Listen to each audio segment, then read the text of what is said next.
lighting. It's the kind of thing where if you haven't made a lot of games before, haven't made a lot of stuff before, I think you undervalue the importance of lighting. It's something I definitely undervalued during the development of this game. It took me a really long time until I actually decided to put lights in the game and see how it looked with lighting. I was putting in art assets. I had pretty much the whole world built before I even put a light in that wasn't just a general ambient light that was lighting everything evenly. And once I started lighting things, you learn all kinds of things. For instance, there were certain areas where I was putting a ton of detail into little art, like having a bunch of little books or a bunch of little spoons, or making sure that the texture looked really good in this one place. And you put a light up and you realize, oh, it's half in dark anyway. You can't even really see it. So you can waste a lot of time focusing on things that are going to be lit in such a way that they're not even going to be really noticeable. Also, lighting is a major tool as a designer. You use light to guide the player in all these very subtle ways. So you may, in some cases, you may make like a thing be too obvious. Like you guide a player to do something. Like if you're not using lighting, you may guide a player around a corner in a certain way, and then you put lighting in, you realize, oh, the lighting would have done that anyway. By putting a light that's not right on the corner but around the corner, so that the player can see a light sort of streaming from around a corner, is going to draw someone in that direction more probably than a sign with an arrow pointing to go some way. It also, for a game like this, lighting is just so pivotal in determining or in creating the mood. And so, again, I wish I'd put in lighting earlier, because it would have really helped me just with a lot of aspects of figuring out exactly how this game was supposed to be, the mood of it. And then another thing is that if I'd done lighting earlier, like I mentioned at some point, baked lighting versus real-time lighting, I could have actually started baking lighting kind of as I was going, instead of lighting the whole game, seeing how it looked, and then coming back later and using and then having to see if I could do baked lighting. And then ultimately, as I mentioned, we decided to use real-time lighting. So yeah, light early on, and consider lighting as key, as one of the key tools that you use both as an artist and a designer. Glen Sleeveless. Originally, Glen Sleeveless was going to be an actual character in the game. You were going to back when, if you heard about how the game was going to be about you getting medicine for this woman in an elevator. Originally, Gwen was going to be some guy that I think I can't even remember what the joke was. Like maybe he had a cat that needed to feed him or something. He was just he's always been a very pathetic guy, but originally he was going to actually be in the game. You were going to meet him face to face. But for a variety of reasons, one, just it being kind of too much of an effort to actually make it a lot of in-game characters, and I think it kind of would have taken away from the mood of the emptiness of the house. He ended up just being represented in journals and audio diaries. Glen Sleeveless is played by a friend of mine named Caleb Rugg, who is an American, and he did a really, really good job. I remember after we recorded with my sound designer Dennis.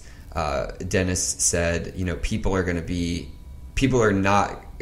think that we hired a voice actor. That's how good Caleb was.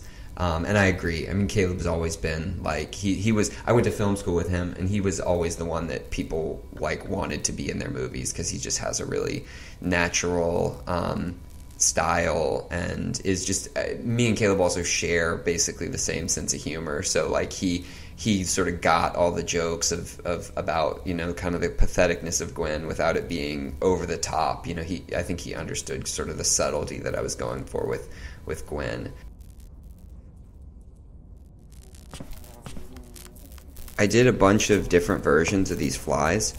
Originally, I had the fly mesh, which is basically just a little cube with some triangle wings, and I animated it by hand. So like I had the sort of a predetermined pattern that these 3 or 4 flies were flying around. You know, they were doing some kind of stiff little loop, all kind of like looping around each other. And it just wasn't looking good. I tried a bunch of different versions, and then I talked to my programmer, Samu, and he wrote a script to do this fly stuff all in code.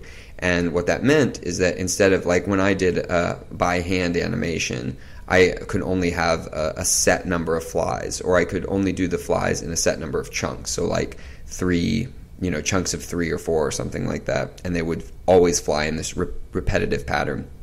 But when he did it by in a script, it was, I could just I could type in how many flies I wanted in an area, how big of an area they would fly around in, the speed with which they would fly, and it just had so much more control. So I recommend as a developer that you always talk to your programmer first. Always see if something can be done in code instead of like by hand, because it gives you, in almost every case, it gives you so much more flexibility if you can change parameters without having to go back and re-export out some animation or redo some model. It's just so much more versatile.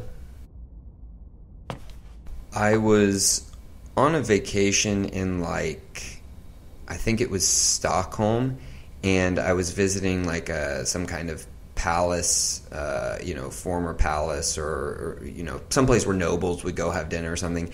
And I remember the decoration there, they had all these plates and forks and like stuff up on the wall. They're eating utensils. And I just thought that was like, it kind of like made sense until you started thinking about it, and then I just kind of couldn't get over how weird that was. It's like, why would you put your plates up on the wall? Because surely you don't like actually take them down and use them, or so they just have these decorative plates for show. And at that time I was Bucket Detective. The game was the level design was basically done, but the game felt very empty, so I was looking for things to put on the wall, and I kind of needed stuff like paintings that I could duplicate a bunch of and have them sort of do little variations of them to fill up a bulk of the a bunch of the walls. And I just thought, well, that's kind of a funny thing that feels right. So I ended up putting plates and forks and spoons on the wall. And then, of course, at some point I thought, well, it'd be funny if some of the spoons were missing, and then Gwen was putting up a note, asking for like who's taking the spoons, and that became a little joke. And then that seemed like it would make sense as an achievement. Just a kind of a funny little thing to have to go find the spoons that had been being removed from the wall because I guess the spoons in the kitchen were dirty or something like that.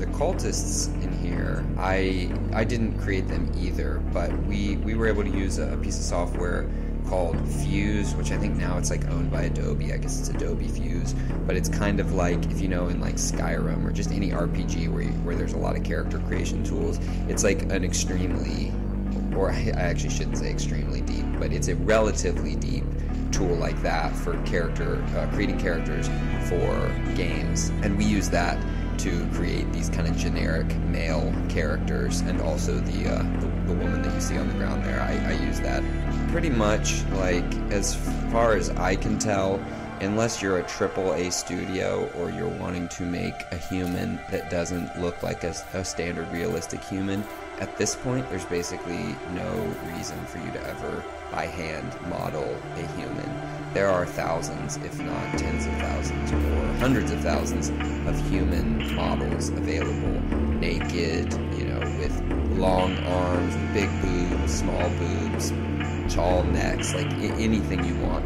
So if I could give you a tip, if you don't have much money, don't spend time modeling characters. There's a website called Mixamo where you can get animations, and that there is still a need, I think, to do custom animations because there's obviously an almost infinite variety of animations that you could get. But like we were able to, for the Occultist that pushes you if you haven't taken off your clothes yet, that animation, it's funny actually. It was a wizard casting a fireball spell animation that I took, and I cut off the front and the back ends of it and made it sort of passable as someone being shoved animation, which now if you go back and look at it, I'm sure I'll be able to tell that it's sort of a spell casting animation. But anyway, there's a lot of human 3D models out there, so I would recommend looking for existing assets before you set out to create your own. In general, I would recommend that. That's probably something I probably created a little bit too much by hand, though I think it was justified because it was also a big learning project for me. So I feel glad that I know how to do this stuff. But anyway, the whole point of that was that Mikhail created this baby model for us because, I don't know if it's surprising to you or not, but there are not actually that many good video game ready baby meshes. So I looked online and I could find really nothing that would work, even stuff I was willing to pay for. So we had to do that by hand and have him animate it and everything, which is cool because we got to do it to our exact specs and everything. But it's just, you don't really see many games that even have babies in them that you can pick up. There's maybe, I don't know how many there are, but just a handful probably. So we weren't able to rely on pre-existing assets for that.